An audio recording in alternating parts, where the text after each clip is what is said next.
Woo! United States, YouTube, whole globe. I must admit, even though people check out my YouTube and they enjoy my insight, my take on various subjects, be it business, politics, a segment of technology, I was wrong. I was wrong about the iPhone in 2007. I thought the iPhone would be a failure. Yeah, I did. I was one of those guys on that team that thought the iPhone would fail. I didn't have the vision. I didn't have the foresight. That's one I could not get. Excuse me.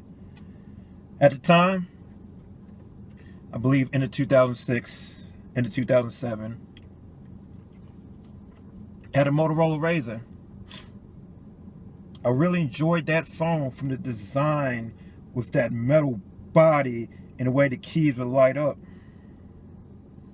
And after that, about July, August 2008, I still went with the clamshell in terms of the chocolate. Yes, the chocolate. I believe it was the chocolate 3. It was the flip phone with the rotating dial on the outside. That was actually my my second MP3 player, but we'll get into that later. But nonetheless, I thought the iPhone would be a failure. Off the bat, I could not see it. I could not see the success. It had a touchscreen. Now you say, why did I think it was a failure? I thought a touchscreen would be a failure for a couple of reasons. One, it did not work at the bank. Because around that time, banks were upgrading their ATMs, I believe. And a lot of those touchscreen interfaces were slow as molasses. It was slow, it was laggy, it was buggy, and it was still difficult to see in certain situations. Also, thinking back even further into the times when I was, 15, 16 on up, during the whole racer, Need for Speed, Fast and the Furious type era, people would have those touchscreen things in their cars. And I thought, well, yeah, I thought, I kind of thought with other people that they were kind of stupid having the touchscreen type of radio thing in your car, because, like, how are you going to see it in the sun? What are you going to do when it's slow and laggy? So I already had that bias in my mind from that point of being in high school, when, like, touchscreen, that's some, racer thing. You need knobs and, some digital LCD thing, to see clearly, or, what have you, blah, blah, blah, blah, blah, blah, blah. I got caught up a little bit in that. So that set the tone. That racer era, that Fast and the Furious era, was partial to blame for setting that tone of touchscreen. Like, how are you going to see it in the car? No. And by that, going forward, as you can extrapolate from that, I say, hey, how are you going to see a touchscreen phone, especially when you're outside? That was a dumb idea. To my second point. On to my second point. It didn't have a keyboard.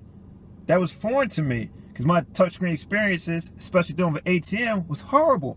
I'm like, if you don't have a keyboard, what are you going to do? It doesn't make sense to me. Even the Sidekick had a keyboard, and I didn't even understand the Sidekick back in the day. I was like, why would someone be that connected, have an internet on their phone when it was a slowing experience? Because back in those days, when I had Sprint, when I had a Samsung flip phone, one of the first color ones. I forget the year, 2002, 2003. Mobile web was crap. Like, why would I even want to use a phone for that? So that made no sense. And then you factor in, the iPhone was on 2G with AT&T, and I didn't even use AT&T. I'm like, no. Like, that's not for me. Brings me to my third point. I wasn't down with the iPod. I wasn't a fan. I did not gravitate towards that in the early 2000s.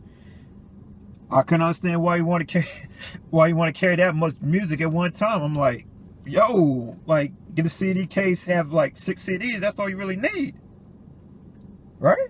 I mean, I just could not fathom that, because I was burning CDs back then. I'm like, all right, I mean, like, get another CD, carry a case, whatever, blah, blah, blah. I don't understand carrying all these songs on one device. Like, what's the point? What's the point of that? Excuse me. And that was that time when I was into, you know, Napster, Morpheus, whatever, digital downloads. I still get CDs from BMG, Music Service, Columbia House, whatever. But I couldn't understand carrying that much music at one time. Because even if I was going somewhere, vacation trip, whatever have you, I just need a few CDs and I can just, you know, chill out and vibe with that. I just want to, you know, hear those certain tunes, and I could make a mixed CD as well. So I couldn't even understand the iPod, really. It took me a while to even understand the benefit of that. I just saw something like, hey, some design that's expensive, I'm trying to be cool, but yeah, whatever. Fourth point, as I mentioned earlier, I had a bad experience with mobile web. Be it from the days of 2002 up until, you know, even when I had a Razor, even when I had a Chocolate 3 on Verizon. I couldn't understand, why would I want to blow up a bad web experience? Why would I want to have a big WAP browser that was slow? Because at that time, because I had a cable modem since, like, I don't know, 2000. You know, I had dial-up when I first had the internet back in like 98. But, you know, that was slow, especially when we start getting into the era of MP3s and launch.com, you know, musicvideo.com, where you can watch videos. And then you had videos through other peer-to-peer sites. I'm like, okay, no, I don't want a bad web experience. And iPhone had 2G. And I knew that would be a bad experience at that time, and I could not see the other benefits of the phone. I mean, I can understand some of their applications, what have you, because I did use my Razor and Chocolate or what have you. Did a little AOL Instant Messenger. You know, have that mobile, because that was something I was using for, you know, I don't know, at that point, by 2007, 2006, I'd probably been using it for like 6-7 years at that point. And I would log into maybe Facebook or something. Brings me to my next point. I couldn't understand why I want to be that connected. And maybe because I was younger and I never understood the business crowd, even when they want to be always connected by email and such.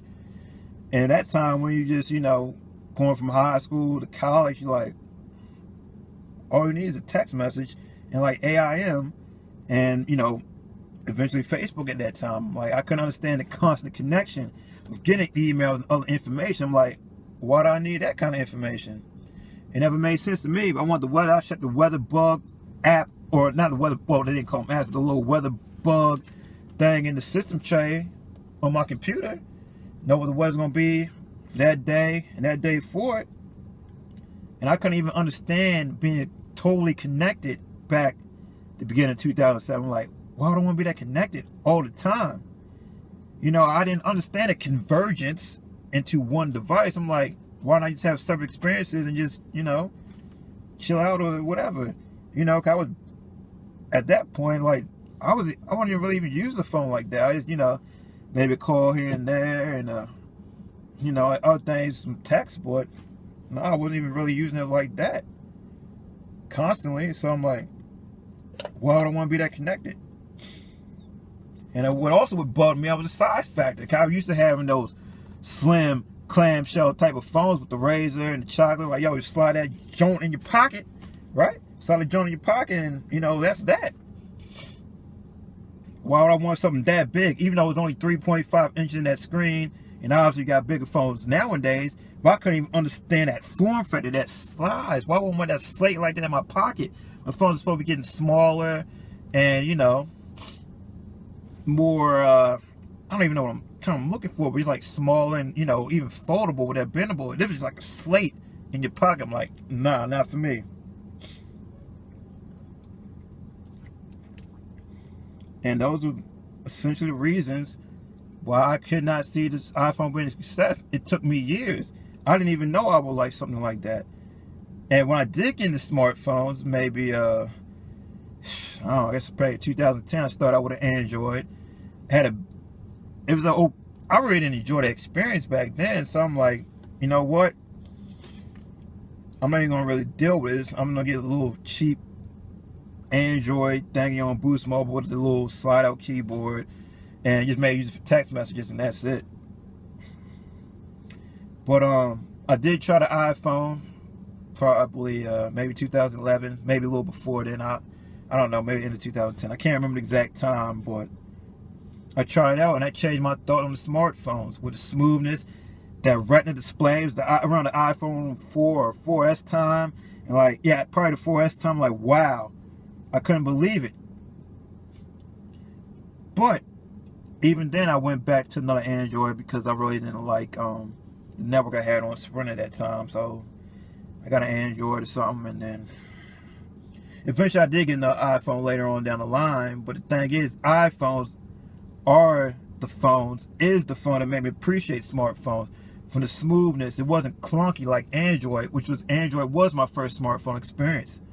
And like, wow, it's like a mini computer in your hands, and maybe even better in some cases. And then, you know, at that time where you just, you know, beyond education and jobs and, you know, these other things where you're not always just going, you know, from a laptop or just using the phone when you're out, sometimes you're just out, you know, doing other things where you can't be, you know, don't have access to a laptop or computer.